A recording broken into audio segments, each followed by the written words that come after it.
Satish sir ತುಂಬ ಪ್ರೀತಿಯಿಂದ ಬಂದಿದ್ದಕ್ಕೆ ತಂಡದ ವತಿಯಿಂದ ಮತ್ತೊಮ್ಮೆ ಸ್ವಾಗತ ಮತ್ತು ಧನ್ಯವಾದಗಳು. ಸತೀಶ್ ಅವ್ರಿಗೂ ನನಗೂ ಒಂದು ರಂಗಭೂಮಿಯ ನಂಟಿದೆ. ಸತೀಶ್ ಸರ್ ಕೂಡ ರಂಗಭೂಮಿಯಿಂದ ಬಂದಿರ್ತಕ್ಕಂಥವ್ರು. ಸತೀಶ್ ಸರ್ ನನಗೆ ರಂಗಭೂಮಿಯಿಂದ ಸೀನಿಯರ್ ಆಗಿರೋದು. ನಮ್ಮ ತಂದೆ ಸತೀಶ್ ಸರ್ ಅವ್ರಿಗೆ ನೀನಾಸಮೂರಿಂದ ಸೀನಿಯರು. ನಮ್ಮ ತಂದೆ ಸೆಕೆಂಡ್ ಬ್ಯಾಚ್ ನೀನಾಸಮು, ಸಾಂಬಶಿವ ದಳವಾಯಿ ಅಂತ.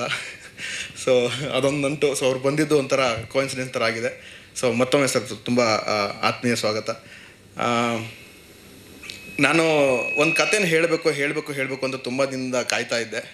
ಅದೇನೋ ಈ ಸಾಂಗ್ ರಿಲೀಸ್ಗೂ ಆ ಕತೆ ಕೂಡಿ ಬಂತು ಅನ್ಕೋತೀನಿ. ನಾನು ಸಿನಿಮಾ ಕಂಟೆಂಟ್ಗೂ ನನ್ನ ನಿಜ ಜೀವನದ ಎಕ್ಸ್ಪೀರಿಯೆನ್ಸ್ಗೂ ತುಂಬ ಹತ್ತಿರದ ಸಂಬಂಧ. ಹಾಂ, ಅವ್ರ ಹತ್ರ ಒಂದು ಸತಿ ಚರ್ಚೆ ಮಾಡಿದ್ರೆ ತುಂಬ ದೊಡ್ಡ ಮಟ್ಟದಾಗಿ ಹೇಳ್ಬಿಟ್ಟಿದ್ದೆ ನಾನು. ಸೊ ಹಂಗಾಗಿ ಸ್ವಲ್ಪ ಶಾರ್ಟಾಗಿ ಹೇಳಿ ಅಂತ ಹೇಳ್ತವ್ರೆ. ಆ ಥರದ ಕತೆ ಅದು. ಕಳೆದ ಒಂದು 50ರಿಂದ 60 ವರ್ಷದ ಕೆಳಗೆ ನಮ್ಮದೇ ಜಮೀನನ್ನು, ನಮ್ಮದೇ ಊರಿನಿರೋ ಒಂದಷ್ಟು ಜನ ಒಂದು 8 ಎಕರೆ ಜಮೀನನ್ನು, ನಮ್ಮ ತಂದೆಯರು ತುಂಬ ಚಿಕ್ಕವ್ರು ಇರ್ತಾರೆ. ನಮ್ಮ ತಾತನಿಗೆ 10 ಜನ ಮಕ್ಕಳು, 7 ಜನ ಹೆಣ್ಮಕ್ಳು, 3 ಜನ ಗಂಡು ಮಕ್ಕಳು. ಸೊ ಬರೀ ಹೆಣ್ಮಕ್ಳಿದ್ದಾರೆ ಅನ್ನೋ ಕಾರಣಕ್ಕೆ ಊರಿನವ್ರು ಒಂದಷ್ಟು ಜನ ಆ 8 ಎಕರೆನ ಆಕ್ಯುಪೈ ಮಾಡ್ಕೋತಾರೆ. ಅದನ್ನು ಎಲ್ಲೂ ಬಿಡದಿರ ಕಾನೂನಾತ್ಮಕವಾಗಿಯೇ 53 ವರ್ಷಗಳ ತನಕ ಹೋರಾಡಿ 2013ರಲ್ಲಿ ನಮ್ಮ ಜಿಲ್ಲಾ ನ್ಯಾಯಾಲಯ ನಮ್ಮಂತೆ ಮಾಡಿದೆ. ಸೊ ಆ ಒಂದು ಸುದೀರ್ಘ ಜಮೀನನ್ನು ಪಡ್ಕೊಳ್ಳೋದಕ್ಕೆ ನಾವು ಸಾಕಷ್ಟು ಅಂದರೆ ಫಿಸಿಕಲ್ ಥಿಂಗ್ಸ್ನ ಕಳ್ಕೊಂಡಿದ್ದೀವಿ.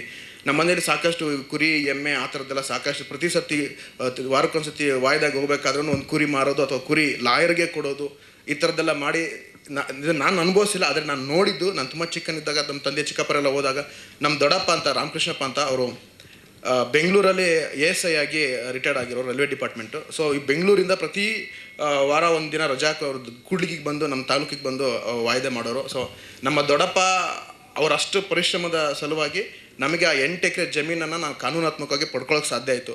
ಈ ಸಿನಿಮಾ ನನಗೆ ಅವ್ರು ಹೇಳಿದಾಗ ನನ್ನ ಕಂಟೆಂಟ್ ಆಗಿದ್ದು ಹಾಗೆ, ಇದು ನನಗೆ ಸ್ವಲ್ಪ ಹತ್ತಿರದಲ್ಲಿದೆ, ನಾನು ಇದನ್ನು ಹೇಗಾದರೂ ಮಾಡಿ ನಾನೇ ಮಾಡಬೇಕು ಅಂತ ಅಂದ್ಕೊಂಡು ತುಂಬ ಉತ್ಸುಕನಾಗಿ ಮಾಡಿದ್ದು ಸಿನಿಮಾ.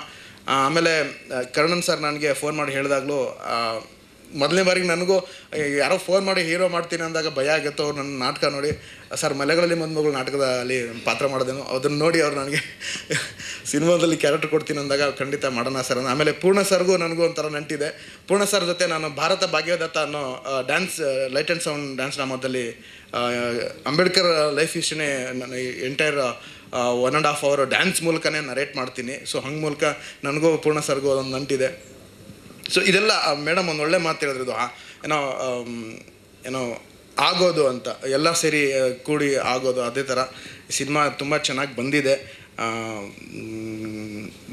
ಪರ್ಫಾರ್ಮೆನ್ಸ್ ನೀವು ಅದನ್ನು ನೋಡಿದಾಗಲೇ ಗೊತ್ತಾಗುತ್ತೆ, ಅದ್ರ ಬಗ್ಗೆ ನಾನು ಮಾತಾಡೋದಿಲ್ಲ. ಬಟ್ ಒಂದು ಈ ಥರದ್ದೊಂದು ಸಮಾಜಮುಖಿ ಕಥೆಗಳನ್ನು ಅಥವಾ ಈ ಥರದ್ದೊಂದು ಜನಕ್ಕೆ ಏನಾದರೂ ಮುಟ್ಟಿಸೋವಂಥದ್ದು ಏನಾದರೂ ಒಂದು ಮಾಧ್ಯಮ ಇದೆ ಅಂದರೆ ಅದು ಖಂಡಿತ ರಂಗಭೂಮಿ ಅಥವಾ ಸಿನಿಮಾ ತುಂಬ ಸ್ಟ್ರಾಂಗ್ ಆಗಿ ಅಂತ ನಾನು ನಂಬ್ತೀನಿ. ಸೊ ಅದೇ ರೀತಿ ಕವಿರಾಜ್ ಸರ್ ಅದನ್ನೇ ಒಳ್ಳೆ ಮಾತು ಹೇಳಿದ್ರು. ನಾವು ಆ ಮೂಲಕ ಜನರಿಗೆ ಕಡೆಯದಾಗಿ ಇರ್ತಕ್ಕಂಥ ವ್ಯಕ್ತಿಗೂ ಕೂಡ ತಲುಪಿಸೋಕೆ ಸಾಧ್ಯ ಅಂದರೆ ಅದು ನಾವು ಈ ಮೂಲಕ ರಂಗಭೂಮಿ ಹುಟ್ಕೊಂಡಿದೆ. ಅದೇ ರೀತಿ ಎಲ್ಲೋ ಕ್ರಾಂತಿಯ ಮೂಲಕನೋ ಅಥವಾ ಏನಾದರೂ ಹೇಳಬೇಕು ಅಂತ ಬಂದಾಗ ರಂಗಭೂಮಿ ಫಸ್ಟು ಹುಟ್ಕೊಳ್ಳುತ್ತೆ, ಅದ ನಂತರದಲ್ಲಿ ಸಿನಿಮಾ ಈ ಥರದ್ದೆಲ್ಲ ಬಂದು. ಸೊ ಹಂಗಾಗಿ ಈ ಒಂದು ಮೀಡಿಯಾ ಎಷ್ಟು ಎಕ್ಸ್ಪ್ರೆಸಿವ್ ಅಂದರೆ ನಾವು ಆ ಥರದ ಕಂಟೆಂಟ್ಗಳನ್ನ ಹೇಳೋಕೆ ಹೊರಟಾಗ ನಿಮ್ಮೆಲ್ಲರ ಸಹಕಾರ ಮತ್ತು ಸತೀಶ್ ಸರ್ ಬೆನ್ನೆಲುಬಾಗಿದ್ದರೆ ನಾವು ಇನ್ನೂ ಸ್ವಲ್ಪ ಒಂದು ಹೆಜ್ಜೆ ಧೈರ್ಯದಿಂದ ಈ ಸಾಂಗ್ ಏನು ಫೋರ್ಸ್ ಇದೆಯೋ ಅದೇ ಫೋರ್ಸಲ್ಲಿ ಮುನ್ನೋಗ್ತೀವಿ.